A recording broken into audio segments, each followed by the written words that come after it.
Jawabannya iya, mereka memang keturunan Rasulullah Shallallahu Alaihi Wasallam dari jalur Sayyidina Husain bin Ali radhiyallahu anhuma atau Sayyidina Husain bin Ali alaihi wassalam. Dari jalur itu memang keturunan Rasulullah Shallallahu Alaihi Wasallam.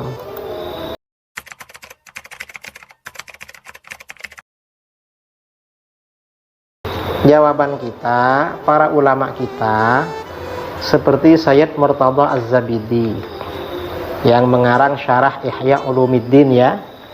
Beliau punya kitab Ithafus Sadah Al-Muttaqin ya.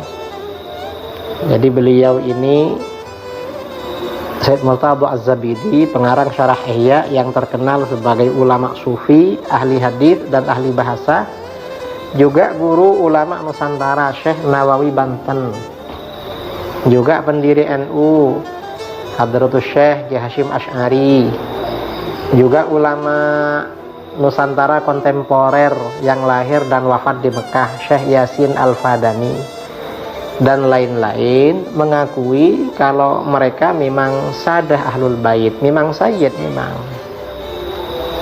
Ini misalnya ya, misalnya Sayyid Murtada Az-Zabidi. Sayyid Murtada Az-Zabidi ini punya karangan kitab ya. Nah, Sayyid Murtada Az-Zabidi ini punya karangan kitab Ar-Raudul Jali fi Nasabi Bani Alawi. Jadi dalam kitab khusus ini beliau menjelaskan kalau Alawiyin yang sekarang di Indonesia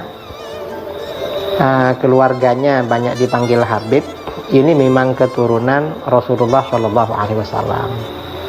Dan ini ya cukup bagi kita orang selevel Sayyid Murtada Az-Zabidi. Syekh Nawawi Banten misalnya dalam syarah Sulam Taufik juga bilang begitu. Atau misalnya ini ya ulama Mekah, ada pasti ya kalau kiai-kiai di Indonesia terutama yang pernah di pesantren tahu kitab yang namanya Is'adur Rafiq wa Bughyatus Shadiq. Ini syarah Sulam Taufik.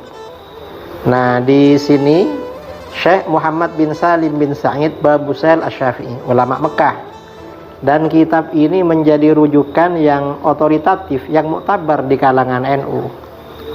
Di sini beliau jelas sekali ketika menyebut pengarang Sulam Taufik, beliau bilang apa? Sayyidi wa sanadi al-Habib Abdullah bin Husain bin Tahir bin Muhammad bin Hashim Ba'alawi qaddasallahu arwahahum. Artinya bagaimana? Is'adur Rafiq ini mengakui kalau ini memang Sayyid pengarang Sulam Taufik. Ini Is'adur Rafiq. Ki Hasyim Asy'ari dalam karangannya juga begitu, mengakui juga. Atau misalnya yang modern ya, yang ulama Indonesia yang lahir dan wafat di Mekah, misalnya Syekh Nawawi Banten. Ini saya punya himpunan sanad-sanadnya Syekh Nawawi Banten. Nah, di sini di bagian pertama ketika menjelaskan sanad Sahih Bukhari, Syekh Nawawi Banten ini menjelaskan sanadnya, kata beliau, akhbarana al-allam al-muhaddits al-faqih al-mu'ammar Syekh Umar bin Abi Bakar Bajunaid al-Kindi al-Makki. Kemudian Anis Sayyid Ahmad bin Zaini Dahlan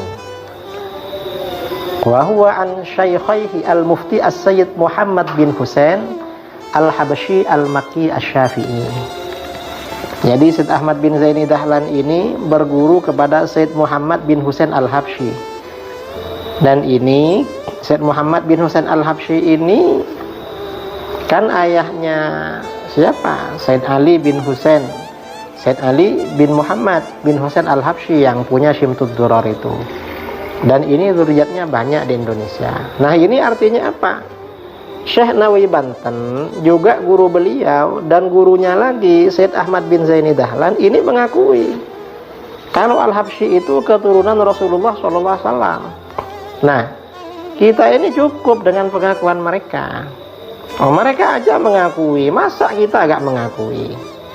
Dan kita di Nahdlatul Ulama, di kalangan pesantren, memang kitab-kitab yang kita pelajari kitab mereka, karangan Syed Ahmad Zaini Dahlan seperti Syarah Jurmiyah, atau muridnya beliau ya I'anatul Talibin, muridnya Syed Ahmad Zaini Dahlan, Syed Abu Bakar Syata Ad-Dimyati, pasti mengakui juga sama gurunya Syed Muhammad bin Husain Al-Habsyi.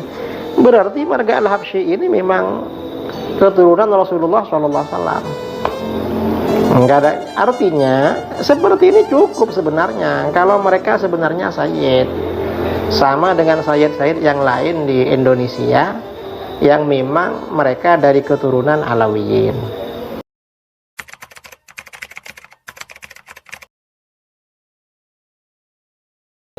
Ya kalau mau mencari silahkan dicari, tapi ya jangan dipaksa-paksakan cari seperti itu.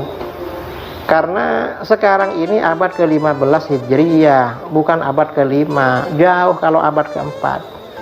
Kita ini jangankan masalah nasab, fikih Syafi'i yang banyak kita ini, kitab-kitab yang kita kaji sumbernya kan setelah abad ke-6, sejak masa Imam Rafi'i dan Imam Nawawi, lalu periode berikutnya. Artinya gak langsung pada ulama Syafi'iyah abad ke-5, ke-4, ke-3, apalagi kepada Imam Syafi'i. Bahkan sebagian pendapat Imam Syafi'i itu kita jumpai di kitab-kitab ulama abad ke-7, dan kita percaya sama itu, kita agak menggugat. Ini kan ulama abad ke-7 ya, misalnya tentang hadiah pahala bacaan Quran pada orang mati, Imam Syafi'i mengatakan tidak sampai. Yang bercerita siapa? Ibnu Katsir dalam tafsirnya. Padahal Ibnu Katsir ini kan hidup pada abad ke-8 Hijriah. Apa Ibnu Katsir gak dipercaya? Ini kan abad ke-8, perlu pembuktian dari ulama Syafi'iyah abad ke-3 atau abad ke-4. Ya repot kalau seperti itu. Memang kitabnya gak ada sama kita memang, dan kita percaya sama itu. Mengapa? Karena Ibnu Katsir memang orang yang bisa dipercaya, baik dalam tafsir, dalam hadis, atau dalam fikih dan lain-lain. Apalagi sekarang ini memang kitab-kitab yang dikaji di Indonesia itu kan kebanyakan kitab-kitab abad 10 Hijriah. Paling lama kitabnya Imam Nawawi, Minhajul Talibin. Tapi syarah-syarah kitab Minhaj itu rata-rata yang dikaji kan syarah-syarah yang ditulis pada abad ke-9 dan ke-10, seperti Syarah Mahalli, kemudian yang abad ke-10 seperti Tufahnya Imam Ibnu Hajar, Mughniul Muhtaj, Syekh Khatib Asy-Syirbini, kemudian Nihayatul Muhtaj dan lain sebagainya. Kita gak perlu menggugat-gugat sampai harus sumbernya dari abad ke-3, ke-4, gak perlu seperti itu. Karena para ulama kita ini memang banyak yang dipercaya, memang kita percaya pada mereka. Mereka yang menjadi sumber ajaran agama kita, maka informasi yang lain juga kita percaya, termasuk tentang masalah nasab. Jadi saya kira membicarakan nasab para habaib, para sadah alawiyin ini ya, kalau pembicaraan untuk menyaksikan mereka ini buang-buang waktu. Kita ini berarti meninggalkan tradisi keilmuan kita di dalam agama.